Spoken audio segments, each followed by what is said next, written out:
Assalamualaikum warahmatullahi wabarakatuh.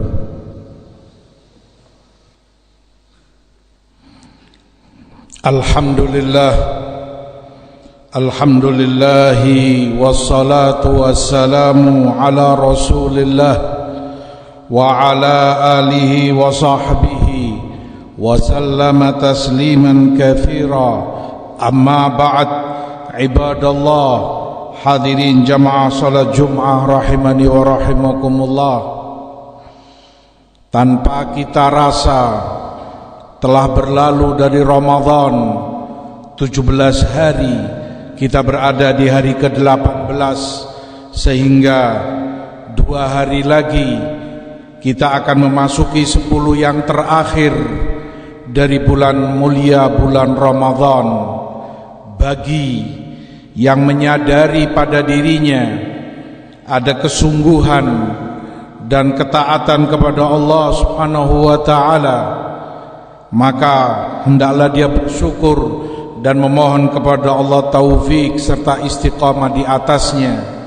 Namun bagi yang menyadari pada dirinya ada kekurangan, ada taksir dalam menjalankan ketaatan, ada malasnya, ada kurangnya, maka segera hendaklah dia susul itu dengan semangat yang lebih dalam menjalankan ketaatan dan pendekatan diri kepada Allah di 10 hari yang terakhir, di mana Rasulullah sallallahu alaihi wasallam, nabi kita, di Bukhari Muslim dari Aisyah Ummul Mukminin radhiyallahu taala anha mengatakan, kana Rasulullah sallallahu alaihi wasallam idza dakhala al-'ashr shadda mi'zarahu wa ahya lailahu wa ayqadha ahlahu.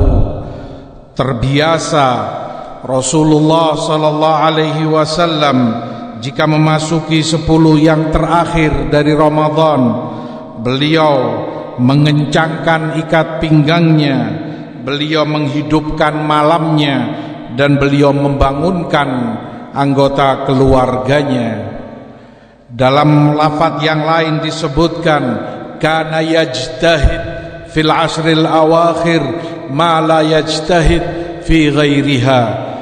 Jika 10 malam yang terakhir dari Ramadan, Rasulullah SAW berijtihad, artinya bersungguh-sungguh lebih dalam menjalankan ibadah dan ketaatan kepada Allah lebih dibanding hari-hari yang sebelumnya.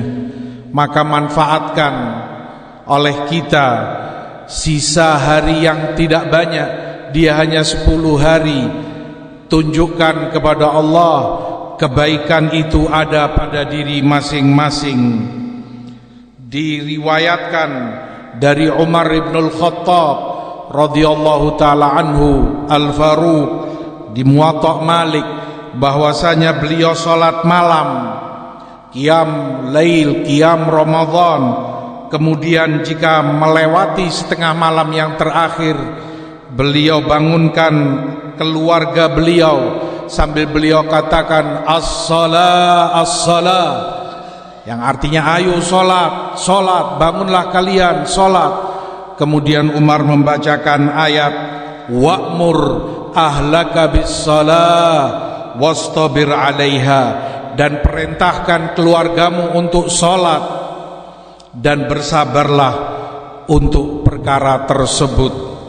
Maka disunahkan bagi setiap muslim untuk lebih bersungguh-sungguh dalam mendekatkan dirinya kepada Allah Subhanahu wa ta'ala di 10 terakhir Ramadan. Kata Imam Sufyan ibn Sa'id al-Thawri rahimahullahu ta'ala, aku menyenangi jika seorang muslim memasuki 10 terakhir Ramadan untuk dia bertahajud, salat malam Ramadan, dan berijtihad, lebih bersungguh-sungguh, lebih banyak menjalankan ketaatan dan ibadah kepada Allah. Demikian pada dirinya, begitu pula hendaklah dia bangunkan keluarganya, bahkan anak-anak kecil pun, selama mereka dianggap mampu dan bisa diajak untuk sholat malam. Ibadallah, hadirin jamaah sekalian rahimani wa rahimakumullah. Demikianlah salafus saleh, panutan kita, mengikuti dan mencontoh Rasul mereka sallallahu alaihi wasallam. Syadda mi'zarahu, beliau mengencangkan ikat pinggangnya. Imma maknanya adalah beliau bersungguh-sungguh lebih dalam menjalankan ibadah, memperbanyak ketaatannya di 10 terakhir lebih dari hari-hari yang sebelumnya, seperti lafaz yang tadi kita sebutkan. Atau mengencangkan ikat pinggangnya, artinya beliau menjauh dari istri-istrinya, artinya tidak bercumbu dengan mereka walaupun itu halal, namun untuk memanfaatkan 10 yang terakhir beliau lebih konsentrasi, fokus memperbanyak amal ibadah. Dan makna itu tersirat di dalam firman Allah dalam Quranul Karim di surat Al-Baqarah, al-ana bashiruhunna wabtaghu ma kataballahu lakum. Sekarang, yakni malam-malam Ramadan setelah maghrib, boleh kalian mubasyarah, bercumbu dengan istri-istri kalian halal. Wabtaghu ma kataballahu lakum, namun tetap carilah oleh kalian keutamaan yang Allah tentukan untuk kalian. Salah satu tafsir dari ayat ini maknanya, walaupun bercumbu dengan istri itu dihalalkan di malam Ramadan, tapi jangan sampai hal itu melalaikan kalian dari keutamaan besar yang Allah tentukan di 10 terakhir ini. Jangan sampai karena terlewat menikmati perkara yang halal tersebut dengan istri kalian, kalian capek, kalian lalai dan lain sebagainya, sehingga kalian tertidur, hilang keutamaan malam-malam yang agung tersebut dari kalian. Oleh karena itu Rasulullah SAW mengencangkan ikat pinggangnya, beliau menjauh dari istri-istrinya. Lebih jelas lagi bahwa kebiasaan beliau di 10 terakhir beliau i'tikaf di masjid, dan bagi yang i'tikaf tentu diharamkan untuk bercumbu dengan istrinya. Ma'asyiral muslimin rahimani wa rahimakumullah. Perkara yang kedua yang disunahkan bagi seorang muslim di 10 terakhir Ramadan adalah mandi bersuci di antara maghrib dan isya. Demikian disebutkan dalam beberapa riwayat, walaupun ada kelemahan pada beberapa darinya. Aisyah radhiyallahu taala anha juga meriwayatkan waghtasala sallallahu alaihi wasallam bainal adzanain, dan Rasulullah terbiasa mandi di antara 2 adzan, yaitu adzan maghrib dan adzan isya.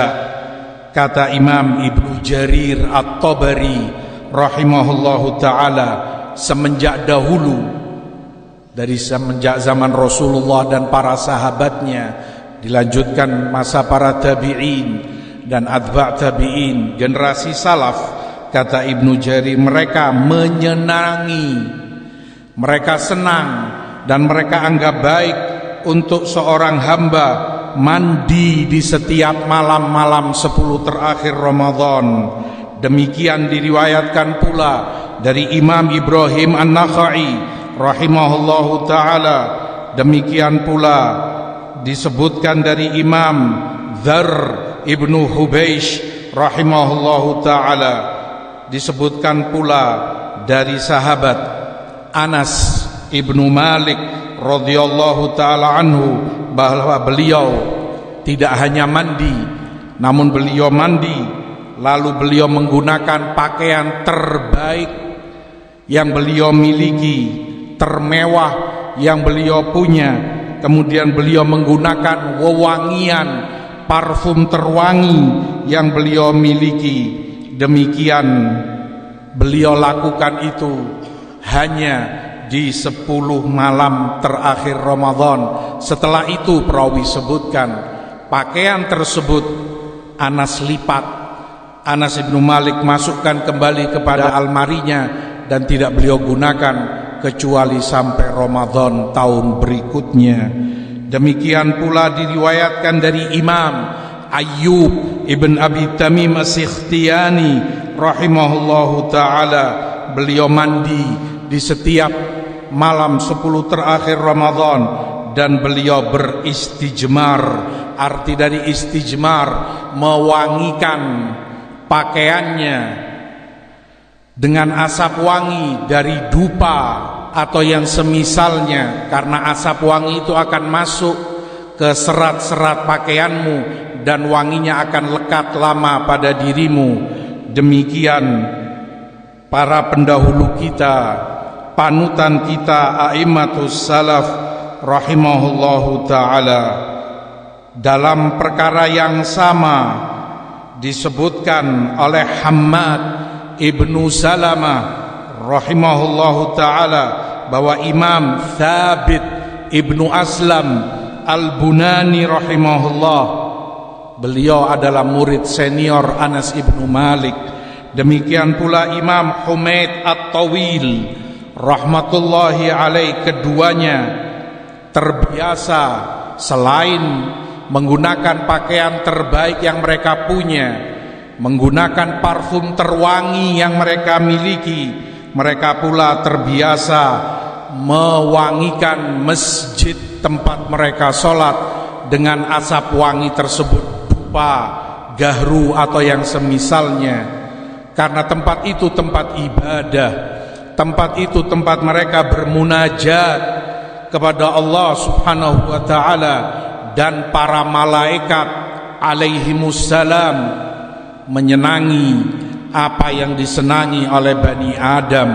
Mereka pula terganggu dengan apa yang Bani Adam terganggu darinya. Oleh karena itu Rasulullah SAW melarang orang yang memakan bawang untuk masuk masjid.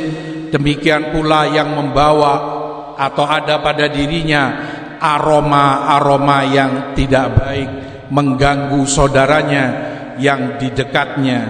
Kita sedang bermunajat kepada Allah, kita sedang berdoa mengharap segala kebaikan dunia dan akhirat kita.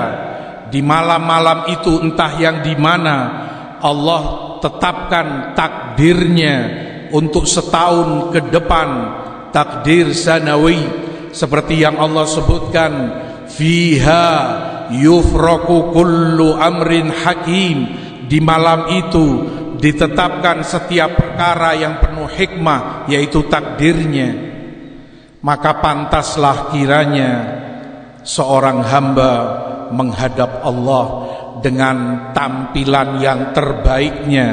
Wangikan dirimu, bersihkan pakaianmu terbaik, karena dirimu memohon kepada Allah takdir yang terbaik untukmu, dan berlindung diri kepada Allah agar dijauhkan dari segala takdir yang pahit, dari takdir yang jelek untuk setahun ke depan. Pantaskah itu yang kita minta? Bahkan kita meminta al-'itqu minan nar, kita memohon kepada Allah untuk dimerdekakan dari api neraka. Kita minta dimasukkan ke dalam jannah, diselamatkan dari neraka. Sementara tampilan kita apa adanya, pakaian terburuk itu yang kita gunakan, baju kerja yang kita pakai mungkin ada noda kotor di sana dan di sini, penuh daki, atau mungkin aroma yang ada padanya mengganggu saudaranya yang lainnya, sementara dirimu sedang memohon perkara besar kepada Allah subhanahu wa ta'ala. Khudhu zinatakum inda kulli masjid, gunakan perhiasanmu setiap kali engkau sholat. Wallahu ahaqqu an yutazayyana lahu minan nas, Allah jauh lebih berhak untuk kita berhias di hadapannya daripada manusia. Menghadap orang saja, sesama manusia, mungkin itu wali kota, gubernur atau presiden, orang tentu akan berpenampilan terbaik menggunakan pakaian terbaik yang dia miliki, wangi parfum yang terwangi yang dia punya, itu sesama manusia karena hajat yang dia inginkan. Ini yang kita hadapi Rabbul Alamin, dan yang kita minta kemaslahatan segala-galanya untuk kebaikan dunia dan akhirat kita. Aqulu ma sami'tum wastaghfirullah innahu huwal ghafurur rahim.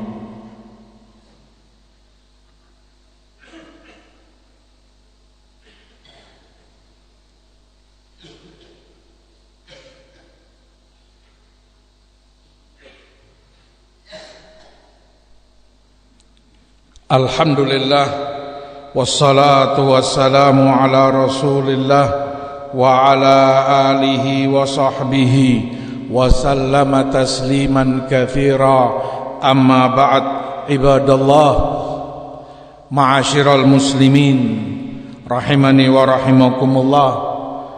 Betapa salaf sangat peduli dan mementingkan malam-malam 10 terakhir Ramadan. Bahkan sengaja untuk itu sebagian mereka, seperti diriwayatkan dari sahabat Tamim Ad-Dari radhiyallahu ta'ala anhu, disebutkan beliau sengaja membeli pakaian dengan harga 1000 dirham. Kalau mungkin dengan mata uang kita sekarang entah sekian juta, sengaja beliau beli dan beliau hanya gunakan di 10 terakhir Ramadan untuk menghadap Allah, meminta segala hajat dan kemaslahatan dunia serta akhiratnya. Kesimpulannya bahwa sangat ditekankan, disunahkan bagi setiap hamba untuk berdoa memohon kepada Allah Subhanahu wa ta'ala segala kebaikannya untuk dirinya, untuk anaknya, untuk istri dan segenap keluarganya. Mohonlah kepada Allah untuk dimerdekakan, termasuk yang Allah bebaskan dari api neraka. Mohonlah kepada Allah agar puasa kita diterima di sisinya. Demikian pula segala amal ibadah kita berharap termasuk dari orang-orang yang Rasulullah sebutkan, man shoma ramadhana imanan wahtisaba ghufira lahu ma taqaddama min dhanbi wa man qama ramadhana imanan wahtisaba ghufira lahu ma taqaddama min dhanbi wa man qama lailatal qadr imanan wahtisaba ghufira lahu ma taqaddama min dhanbi. Yang puasa Ramadan karena iman dan mengharap keutamaannya akan terampuni dosanya yang telah lalu. Yang qiyam Ramadan karena iman dan mengharap fadilahnya akan terampuni dosanya yang telah lalu. Demikian pula yang membangunkan malam Lailatul Qadar dengan ibadahnya karena iman dan mengharap fadilahnya akan terampuni dosa-dosa dia yang telah lalu. Oleh karena itu pula hendaknya masing-masing menyadari masing-masing saudaramu sibuk berdoa, bermunajat kepada Allah Subhanahu wa ta'ala. Famin fadlikum wa min ihsanikum, jangan sampai mengganggu kekhusyuan saudaramu yang membawa anak-anak kecil. Maka benar-benar antum harus mengkondisikan anak antum, biarkan dan jadikan mereka sholat di samping antum, abahnya atau uminya, agar tidak berlarian dan teriak ke sana kemari mengganggu saudaramu yang sedang khusyuk berdoa dan bermunajat kepada Allah Subhanahu wa ta'ala. Demikian pula kebiasaan sebagian orang ketika sholat mengeluarkan suara-suara yang tidak perlu. Engkau di hadapan Rabbul Alamin, bagaimana engkau bisa membiarkan suara-suara itu keluar dari dirimu yang banyak berdehem, yang batuk-batuk, yang bersin-bersin, yang kemudian mengeluarkan ingusnya, yang bersendawa, atau yang semisalnya. Mungkinkah itu engkau lakukan sementara engkau di hadapan seorang presiden atau bahkan gubernur di bawahnya? Kamu akan berusaha menahan agar itu tidak keluar karena malu di hadapan seorang pemimpin dan penguasa. Engkau di hadapan Rabbul Alamin. Bagaimana suara-suara itu engkau biarkan keluar?